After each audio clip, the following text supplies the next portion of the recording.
大家好，我是中医老马。今天呢，我给大家讲一讲，因为秋天我们应当注意怎样保护好我们的五脏六腑。其实啊，秋天我们最容易出现问题的就是我们的肺。为什么呢？因为啊，秋季属燥，燥邪呢犯肺，由于秋燥犯肺而引发我们的咳嗽，而这个咳嗽呢还是无痰，而且呢口干口渴，同时呢也出现了我们一个咽干，而且出现咳嗽的症状。这个咳嗽呢，而且在晚间呢特别的重，而且身体呢有的时候呢还有热的干的一些症状，这就是我们秋季的燥咳。那么怎么来解决我们秋季的燥咳呢？今天呢我就通过一个患者的病例给大家讲讲秋季燥咳治疗方案。这个患者呢是一个50岁的男性的，平时呢挺喜欢喝酒的一个患者，而他呢平时啊属于那种爱喝酒而造成了阴虚内热的症状。大家一定记住啊，酒啊味辛性热，一定就是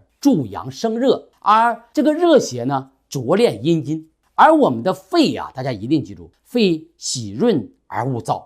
为什么这么说呢？大家想想，我们的肺是我们主要的气血交换的一个脏器。那么我们气血交换的脏器，你想一想，它不润可以吗？它一定是个润的。所以说啊，这个人由于长期的喝酒，就经常的出现了阴虚内热的症状。而到了秋天呢，多吃一些甘凉生津的一些食物，但是呢他酒没有解，这样呢加重了他的阴虚燥热的症状，而形成了夜间咳嗽不止，咳嗽无痰，同时呢舌红苔少，脉呢也是个细数的。他来看病的时候，我首先跟他说了，如果不会再出现这种秋季的燥咳，你一定记住以后呢一定要少喝酒。另一方面呢，就是秋天呢多吃一些干凉滋润的食物，多吃一些水果蔬菜。你像秋天为什么百果争香呢？所有的水果都成熟了，主要是原因呢就是大自然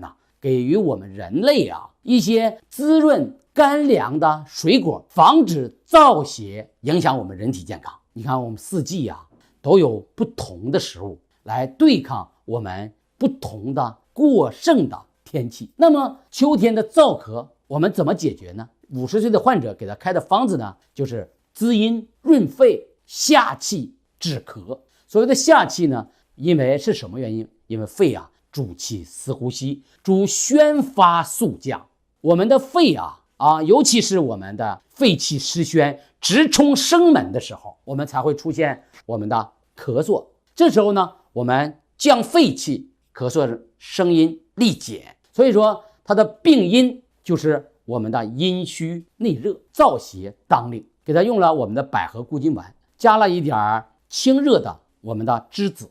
栀子呢清三焦之热，再加上我们的一些滋阴的，把它的一些邪热首先清了点，同时加上滋阴呢，防止呢阳亢。这个方子呢再加上了一点我们的，你像百部。这个患者呢大约用了2周，这个燥咳的症状就明显的缓解了。关于秋季燥咳的这个案例呢，就给大家分享到这儿，谢谢大家的观看。